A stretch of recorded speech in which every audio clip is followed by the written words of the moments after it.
What's the good word, y'all? DKB here. So some quick thoughts on Aaron Rodgers, our quarterback situation, some comments that Joe Namath has made recently. And, for background sake, Joe Namath, I would say 99% of the time has been on board with whatever the media's popular choice is for whoever the New York Jets should be picking on, almost a bi-yearly basis, right? Seems like that's about as long as our coordinators or our quarterbacks are going to last in this franchise with the minimal amount of success that we've seen on the offensive side. So with Aaron Rodgers being the current fan favorite or media favorite, Joe Namath is definitely on record, and he's even gone as far as saying that he's willing to unretire his number 12 jersey in order for Aaron Rodgers to, continue wearing his number as part of his legacy. So kind of a cool nod there to Aaron Rodgers' career, but also somewhat of a huge nod of the immediate success that Joe Namath feels like he would bring. And I would imagine we still need to see how some of the other dominoes fall during free agency, but we should essentially immediately at least be championship, contenders or favorites, however you want to word it, heading into next year, where everybody felt like this immediate season we just finished, we were a quarterback away, and we're still talking about, heavy losses on the offensive line that we didn't have. Stretches of offense where we couldn't see Elijah Moore really being productive at any point. Players like Tyler Conklin and CJ Uzoma not being able to be 100% utilized due to having to go in there and block, due to having multiple quarterbacks being, pumped in and out every couple of weeks. So I've been fighting this for a while. Everybody that's watched the Jets Flight Squad know me and Gunny, we've had some exchanges in regards to bringing Aaron Rodgers on board. And it's not for lack of, him not being an amazing Hall of Fame, future Hall of Fame quarterback or anything that he's brung. I know a lot of people said he's had a down year and, all of these things, but his down year this year is still better than anything that we produced in years, a decade plus.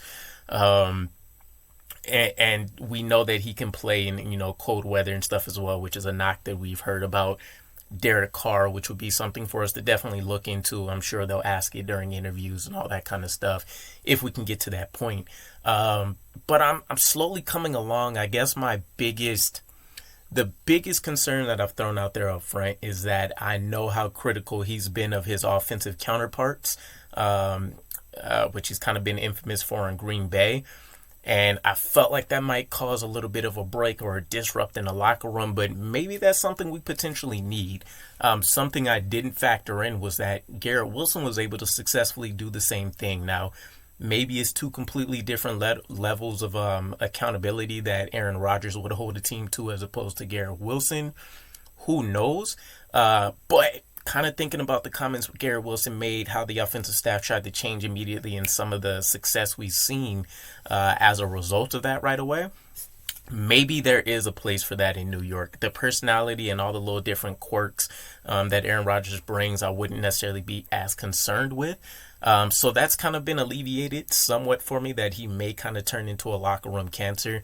The other piece that goes into that as well is we have to keep in mind when a team is winning, a lot of people are willing to stuff, whatever hatred, whatever dislike, things that are happening into their back pockets. And then it's only when teams start losing that a lot of that frustration immediately builds, bubbles to the surface, and then comes out. So I would expect that we would win, 8 out of 10 games, for the most part, with Aaron Rodgers at the helm. And then the other big piece, obviously, is going to be Aaron Rodgers' contract. His contract setup is super crazy. He's looking at, getting paid just shy of like $60 million this year. And so I don't know what a trade and how that contract will work out will even fit in. Now, our cap situation aside, I do think is a serious question on how we get a deal done when the date that we should honestly be looking at is going to be June 1st, right? So a post June 1st trade will help the Packers save just under about $16 million. But any other situation puts them in a huge deficit in terms of a cap hit. Anywhere from about just under 9 million in losses to as high as about 69 million. So it's steep. It's steep. The only way I can see is even acquiring Aaron Rodgers. We're not even talking about the compensation it would take to get him. The only thing that I can really see is that the Packers, either way, just to get him off the roster, will have to eat a significant amount of his cap in order to even make it feasible for us. And I'm talking like probably a record amount, right? Like 80% of whatever his contract value is, or something to that effect, to where we're essentially getting Aaron Rodgers for free, minus a first round pick, whatever it would take to bring him in.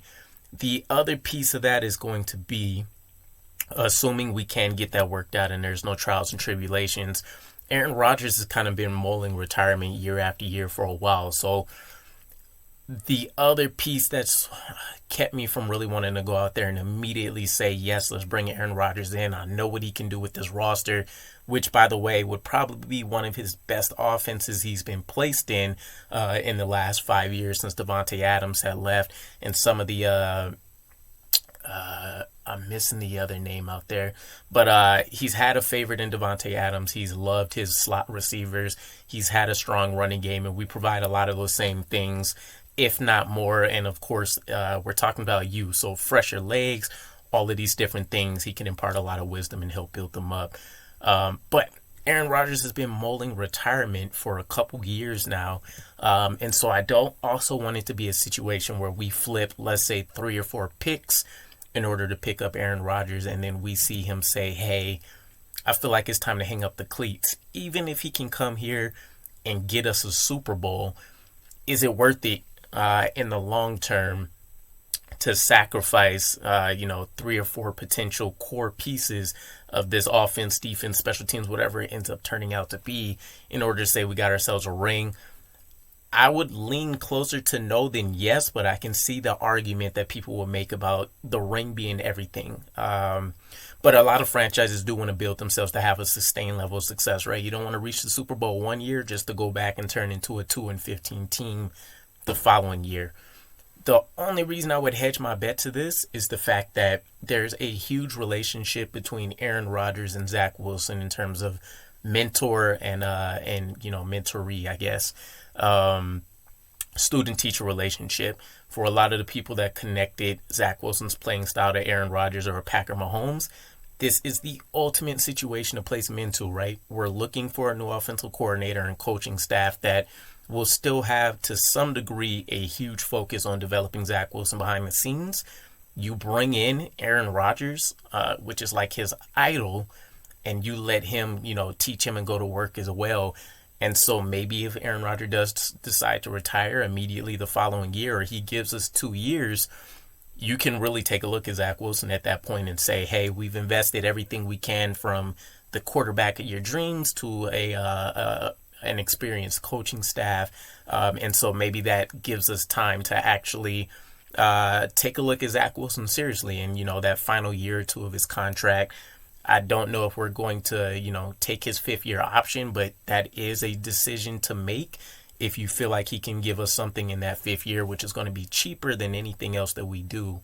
That's another potential fit for us. So I don't know. Those are kind of my quick thoughts about it. Let me know what you guys think in terms of bringing in Aaron Rodgers. Would he be the immediate answer to us?